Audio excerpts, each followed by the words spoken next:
So let me just start by giving a little background. Why are we doing this?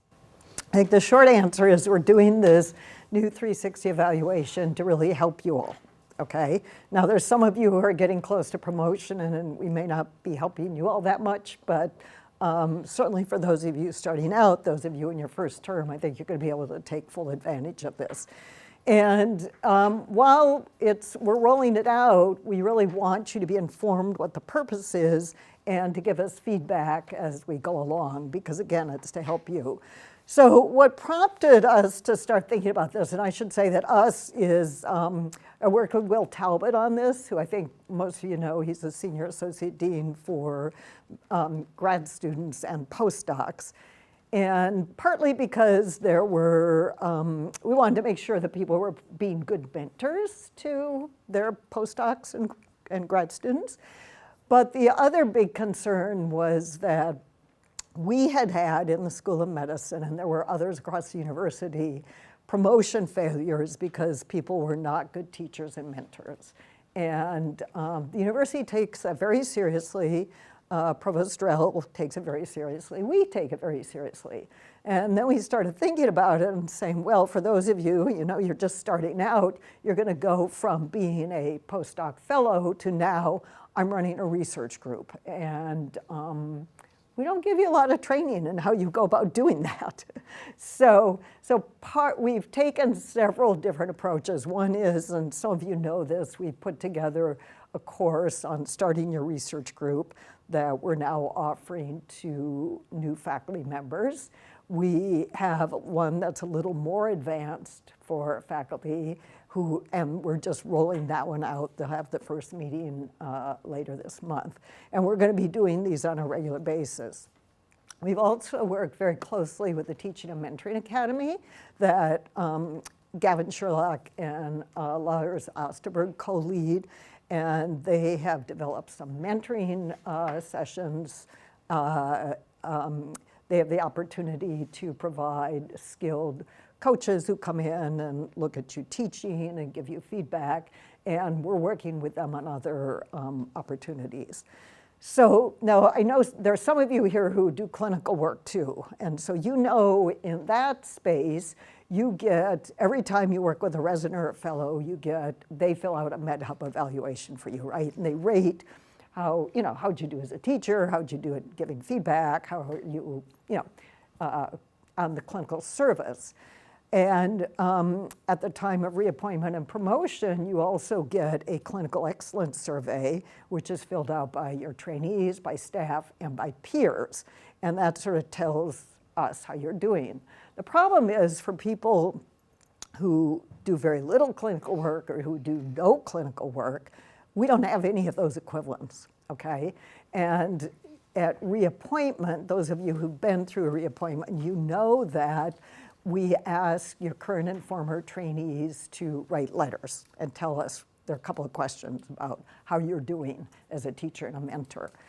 They also have the option, if they don't feel comfortable writing a letter, to have a confidential phone conversation with someone about it. So that happens and you're reappointed sometime before your fourth year ends. If we find there's perhaps some issues, some areas that could use further work, the problem with that is we don't have a lot of time to get you ready for a promotion, right? And so we felt we were getting that feedback too late. We do that again when you're up for promotion, but then, what you see is what you got, right? So this all prompted us to say, how could we make sure that we're getting earlier feedback to our assistant professors who run research groups. And then the idea would be that this would identify your areas of strength and also identify areas where there could be some work done to improve things and then give you the resources to work on that. So that's what's a long-winded explanation to say that's what's really prompted us to come up with this 360 evaluation. And so I want to take you through some of the details of it. It's very informal. Please ask questions as we go along. We also want your feedback. There are a few of you who are actually, there are 15 who are actually going through it now. And then we're going to be rolling it out in the time frame that I list here. Okay, so this is what we're going to cover today. What is 360 mentoring feedback? Who and why? What are the reasons? I already told you some of those. What's the impact? Timing, when are we going to do it? How does it happen? We'll go through who the raters are, what kind of report and follow-up, and then a few common questions. Okay, so this is what it is. We're going to get input on your mentoring and interpersonal skills as experienced by you, so you'll fill out the survey yourself, and others in 6 domains, and they're listed here. So communication, interpersonal skills, expectations, goal setting and feedback, professionalism, ethical conduct, wellness, well-being, diversity and research culture, work environment, and then career and professional development of others. And so if you look at the circles, faculty member, that's you in the middle. We'll be asking your chair or chief, and both, if appropriate, to fill out the survey. We will ask staff who work with you. We'll ask faculty peers, so colleagues who work with you. They don't have to be in your division or department. They can be people you work with. And then, very importantly, trainees, current and former trainees. And so the way this will work is it's a confidential online survey that has 30 items. 25 of these are asked to all raters, and then there are an additional 5 in the career and professional development of others domain. They're asked only of trainees and of yourself as a faculty self-rater. It'll be on a 7-point scale, and you can see what that is. If people don't know, they have the option to check NA, okay, rather than guess. So why? I talked about this in the introduction, but we want to recognize your strengths and help you keep them as strengths, some blind spots, weaknesses. Do this early enough before you get ready for promotion so we have time to work with you to try to improve the areas that need some improvement. And then we can have a long view into the trainee experiences over time at different time points instead of just letters as you're getting ready for promotion. And again, I mentioned that this is really similar to what we're doing in the clinical world, where we get regular MedHub evaluations and clinical excellence surveys. And so the impact should be really an opportunity for improvement, individual performance, trainee experience, awareness of perceptions held by faculty and staff. And most importantly, this will be included in your reappointment and promotion materials in the long form, just like for clinically active faculty, the clinical excellence surveys and the MedHub surveys are, okay? And we think this will supplement and add additional information to the trainee letters that we get as part of your file. And so timing. Okay, so we've talked a lot about this. We thought we would do it. We definitely want to do this in your first term, so we do it at 2 years, probably towards the end of 2 years, because we want you to have some number of trainees that you've gathered into your group. We know it'll probably be a small number. And so that'll be at the end of your 2nd year. You'll get this feedback. And then in your 3rd year, 3.5 years, you'll be going through reappointment because all assistant professors are appointed for a 4-year term. And then we'll get the trainee letters as additional information. Then you're successfully reappointed. We'll do the 360 again at 5 years. And then, you know, those of you in the tenure line or research line would be going up for promotion at the end of your 6th year. Those of you in the medical center line, there's a range. You don't have to go up that early, although some people do. So again, this would supplement the information we then get for the trainee letters at the time of promotion. And so the process will be initiated by me. I'll send an email to your department chair and/or chief, well, and chief if you do have a chief, saying that we're going to do it for you. And then we will send you an email, okay, basically saying it's time for the 360. We anticipate that there should be about a 1-month turnaround. So we'll get 2 weeks to provide the names and emails of raters. And I'll talk more about that in a minute, who they are. And then 2 weeks for the self and the raters to fill out the survey, with some reminders, no doubt. So let's talk about the raters. We'd like all current and former trainees, and so those are the usual groups: grad students, undergrad students, postdocs, visiting students, trainees in research staff roles. We need staff. We're going to ask you to identify your current and former trainees. You are welcome to identify others in the staff and peers, but we're primarily going to be asking your chair or chief to identify those appropriate people. So staff will be, administrative associate you work with, a lab manager if they're in a career staff role, grant administrator, student services officer, DFA, people you interact with. And the reason we want to do staff is because sometimes what comes out in reappointment and promotion files is that faculty are very professional around their colleagues, but less so around staff. And we'd rather not have that be a surprise either at the time you're going up for promotion. And that's something, again, we could help with. And then faculty peers. So this could be collaborators, colleagues in the department or division, members of graduate dissertation committees. But again, it should really be people you interact with who would be in a position to know, to be able to fill out this kind of survey. And then your chair or chief. And so you will send the names and contact emails of your trainees to your chair or chief, and this will all be in the instructions. You may suggest other raters. The chair or chief will verify the list of trainees and add to or come up with a list of staff and appropriate faculty peers. And then all of those names will be uploaded online to the link that we provide in the email, and that will start the survey process. So we're using this system called TrueScore, and they will send a system-generated message with an individual link to complete the survey.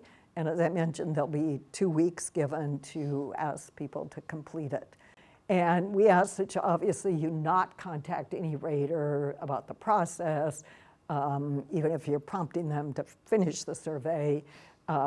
Don't ask them about the content and the like, okay? So it's just better if once you get the names, you're not involved.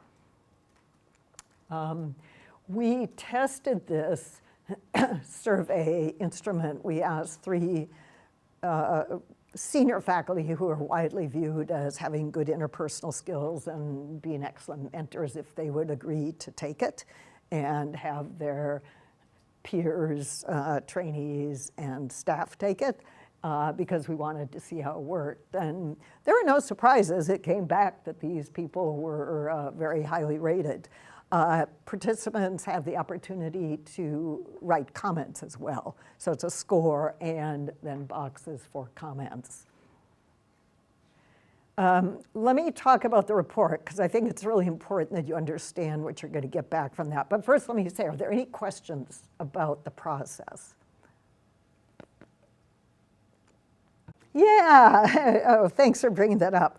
Well, we've been socializing this a little bit, and the grad students, I forget what the leaders of the Graduate Student Association have asked to meet with Will and me about this, and we're going to talk to them about the best way to get the information out.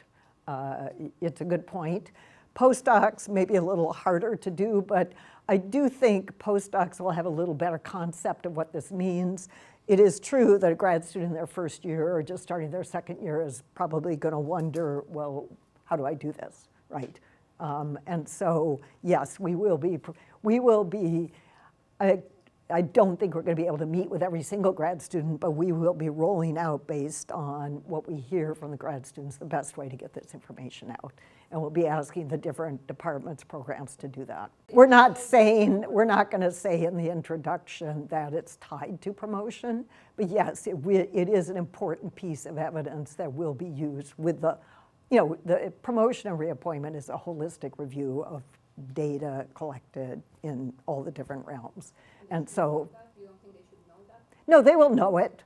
That's going to be part of the educational material we send them. Yeah, yeah. Are the raters anonymous? Do Yes, I'm going to get to that. We want it to be anonymous, and we really want to encourage their participation. So I will get to that because that's a really important point. And that's part of the reason that we would ask that you not reach out to your trainees to say, hey, have you done that yet, right? Or, So we'll provide them the information, we'll do the contacting, and it should be completely confidential and anonymous. This is a supplement, this is not replacing anything. So this will be another piece of data that goes into reappointment and promotion files. We will still, that's why we tried to stagger it based on timing of the reappointment and promotion. We will still be contacting trainees at reappointment and promotion for their letters or confidential phone calls. So it's additional. I see, but these scores will go into the long form. They will go into the long form, just like clinical excellence scores and MedHub scores go in. Right now, this is School of Medicine. We invited BioE because they know, SOE knows we're doing this. In fact, so does H&S, and other schools are interested to see how it works. So right now, there's no requirement that BioE participate in this, okay? I think part of there's no perfect way to capture feedback that makes everybody feel comfortable with giving honest, constructive feedback. I do know that some trainees don't feel comfortable giving it like that, meeting with a senior faculty member. And so this will be a way where they can really do it confidentially, right? And have no way that anyone will know and be able to trace it back to them. So we would hope it would give really useful information. We are doing the 15, they're almost done. The plan is now to catch everyone who's at end of year 2 and in year 5. And so there are some of you who might be a little beyond that, or some who are caught in between. But we sort of have to start somewhere. Certainly people in their first term, unless you're absolutely going through reappointment now, we would want to be doing this, okay? Those of you who are about to go up for promotion or who are, well, obviously we're not going to do it. We'll go with the trainee letters, okay? Okay, so let's talk about the report, because I mean, this is what you're going to see, and it's really important that you understand. And again, should have been sent to you the sample report of what this will look like. So there's an aggregated summary of results that'll compare how you rated yourself and how the raters did. And if there's significant differences, those will be highlighted. And then the results compare against all faculty over time. And the whole point of this is to allow you to see the areas you're doing well, to allow you to see the areas that might need some additional work, and then your chair or chief, with our help, will work with you on how we go about that. And so this is just a grid that they show, whether there's a blind spot, others see this, but you don't, et cetera. Okay, so this report will come to us in the Office of Academic Affairs, and it will go to your chair or chief. And again, the whole point of this is that they're going to then meet with you to go over the results with you. You'll get the results as well. Recognize your blind spots, prioritize weaknesses that are known to self and others. You will see the raters grouped all together. So you won't know, here's how my trainees rated me, here's how the staff rated me, here's how faculty peers rated me. And the reason for that is because of the small numbers and to protect confidentiality. We in OAA will see it broken down by rater group. And the reason for that is, let's say that your faculty peers rated you great, the staff thought you were fine, but the trainees had some issues. Well, there's where we need to focus, okay? And that information would be communicated to you, but you wouldn't actually see it broken down that way. Likewise, you will not see the comments, because some of those may have identifying information, but we will see the comments, and then Ellen Waxman in my office, director of faculty relations, and Rania Stanford, who couldn't be here, director of faculty professional development, will work on the comments and basically group them into themes, and then you will see that, okay? And what they will do is make sure that there's no specific incidents that, that somebody may have raised that would lead you to figure out who it is. Just no identifying information. But comments can be very, very helpful in guiding us on specific issues or areas, right? So important that you get that. What we will be doing, especially because this is going to be new to your chair or chief as well, is having an initial meeting with them once, let's say it's someone in the Department of Pediatrics and GI, for example. We would meet with the GI chief and go over the report and suggest how to have the conversation with that faculty member in pediatric GI. Then the chair or chief would contact you and have that discussion. You would also have your report, so you would be looking at it. But again, it'll look like the sample we sent you where the raters are all combined together, not broken out by group, and no comments. And so then from there, the idea would be that, the areas that people think you're really strong in, we all have areas that we can improve in, how should we go about that? And so then we would hope that you would be working with your mentor on that. You're welcome to come to our office. We have several associate deans. We would, as part of what we provide information to your chair or chief, suggest some workshops, training sessions that might be appropriate to help. And, in some cases, professional coaching around some kinds of topics might be useful too. So again, the whole idea is that we provide a range of resources so that by the next time you do the survey, let's just say there are more areas of strength, right? And I will say we've seen this with the trainee letters, with MedHubs and clinical excellence surveys. At reappointment, people are still figuring things out, assistant professors are. And there could be some areas that, aren't as highly rated. But if that feedback gets to the faculty member, which is the whole point of reappointment, and your chair or chief mentor works with you on a plan to address those, and you take it seriously, what should happen is that as you get ready for promotion, or even before that at the next 360, we're going to see an improvement. And part of the reason to have this in your promotion file is that you get a lot of positive points for taking things seriously and working to improve it. And there's a lot of discussion about that, and it allows your department to write about that and explain how you did that. And again, that's viewed very positively by reviewers. So that's how it's going to be used. I just listed a few questions. I think we've talked about this confidentiality and reliability. We think in general you should have at least 3 raters in each group. Now, if you only have 2, we'll go with it. But obviously, doing this again at 5 years, you're going to have larger numbers in the groups. It'll be more reliable. You asked the question about rotation, visiting students. We thought something closer to 6 months, but if they've had a really good intense experience in 5 months or 4.5, and you feel they could answer these questions, that would be fine to include them.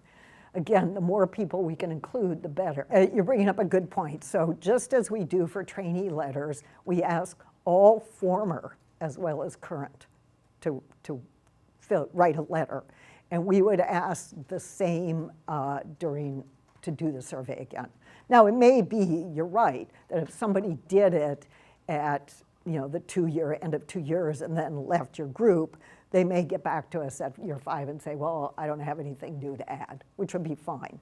But it is the policy that we do contact all former trainees too. Okay, and then, people might say, well, what can a faculty peer say about this? But we think they can say a lot about your interpersonal skills, and that's what most of these questions are getting at, and how you can seek and take feedback. And training experiences in one lab extend to others, so how you collaborate, how you do with committee work, secondary mentors. So just as at reappointment and promotion, we get internal letters from faculty colleagues that provide very helpful information. we expect that in this survey we will get very helpful information too from your faculty peers. So that's what we are going to present. You have the sheet that lists a lot of other frequently asked questions. When you look at that, if you think there are questions that we haven't answered that would be good to include, please let us know. You can certainly email me, lboxer@stanford.edu.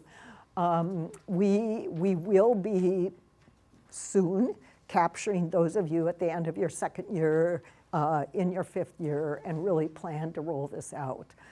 We felt with the 3 senior faculty members, they sort of helped us get it going. The 15, we've sort of figured out the best way to get the data now. And those 15 are also going to help us sort of be the guinea pigs for how they get the feedback. But again, this is a work in progress. It's to help you. And so we really want you to let us know your thoughts, what would be useful, how could it be improved. We'd also welcome your input about the timing, doing it at the end of the second year and then again at 5 years. We picked that because we thought it'd be difficult to do it more than twice, especially when trainees are going to be asked to write for reappointment and promotion. And we thought it'd be tough to do it earlier than 2 years, but we want to have enough time to get a signal and get some information so that we can make sure you're getting the resources that you need. We can see, so my office will be able to see how many are responding, and we'll be sending reminders, okay? So we don't actually need to worry about... You should, we would prefer if you do not, other than give us the names of your current and former trainees, that then you let your chair chief and us take it over, and you're not contacting them. It may be completely fine, but we want to make sure that they're not feeling that there's any, I don't know, kind of coercion or, oh, I haven't done it yet, right? I think informing the raters, and again, we're hoping with the grad students and populations to get this out, but it would not be a bad idea, and whether you, the participant, do that, or we ask your chair or chief to do that. But yes, I do think a heads up that this survey is going to happen is a good idea. This survey is for people, trainees who are in your research group. Again, if you're doing clinical work, we feel that with the Med Hubs and the clinical excellence surveys, we get information about that. What we don't capture enough of and early enough is from the research group. And so you were all invited, as well as a number of your colleagues, because we asked your chair or chief to let us know, we don't care what faculty line, who runs research groups. And that's anything from clinical research, translational to basic, et cetera. Okay. Other questions? So the score, you're right. Some people on the scoring would never give a 7. And some would probably give all 5s and 6s. I mean, the advantage for those of you in your first term is we will do this in your first term and we will do it again at 5 years. And a number of those people will probably be the same who are filling it out. So we'll have an opportunity to see how it changes over time. Okay. Yeah. So what are sort of the data normalization plans? Yeah. Well, let's hope that, see, there again, the larger number of raters, hopefully that'll sort of be taken into account. You will get a raw score, and you will also get a percentile score that looks at other faculty. Again, with a large number of raters, we hope that this will be reliable, meaningful information. Many of us for other reasons, in part 2 for the spirit of having good mentorship relations. Well, trainees, and again, you're right, especially new trainees are probably gonna find this a little unusual, and that's part of the reason we need to get the word out and give them some guidance here in how to handle it. Again, I think postdocs should probably be okay, faculty peers. Staff, I think, will be able to know how they'd prefer to be treated by a faculty colleague, right? So you're talking about, would it be a good idea that you go to your faculty colleagues and ask for feedback? We would encourage you to use all means possible to get feedback. I think that it might be feasible that if you ask a faculty colleague to give you feedback, they would feel comfortable. I think we all recognize the incredible power imbalance between a PI, a faculty member, and a trainee in the lab, a grad student, an undergrad, even a postdoc.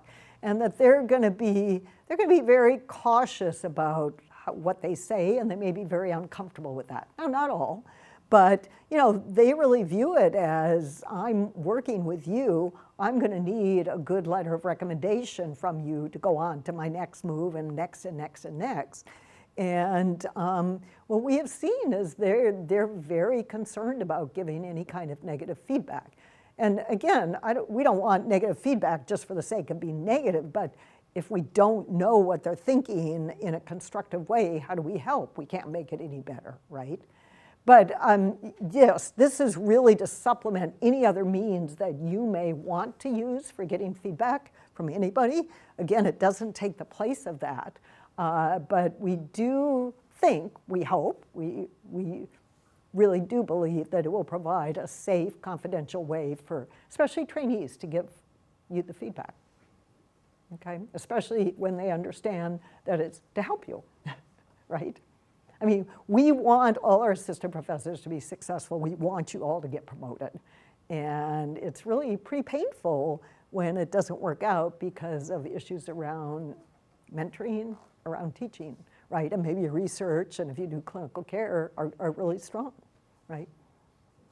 Okay, well, as you go through it, please do let us know if you have questions. We'll be very interested to see what you think about the feedback, how that's helpful. If you have suggestions for better ways to give the feedback, please let us know about that too. Because again, it's just being rolled out, and like everything, we're sure we're going to be making changes to make it work better. So thanks for coming. We will put this information on our website so that you'll have it accessible. Part of the reason it's being filmed is for your colleagues who couldn't get here. This was the second workshop we did. If there's a lot of interest, we're always willing to do another one, and then this same year. So thanks for coming. Good luck.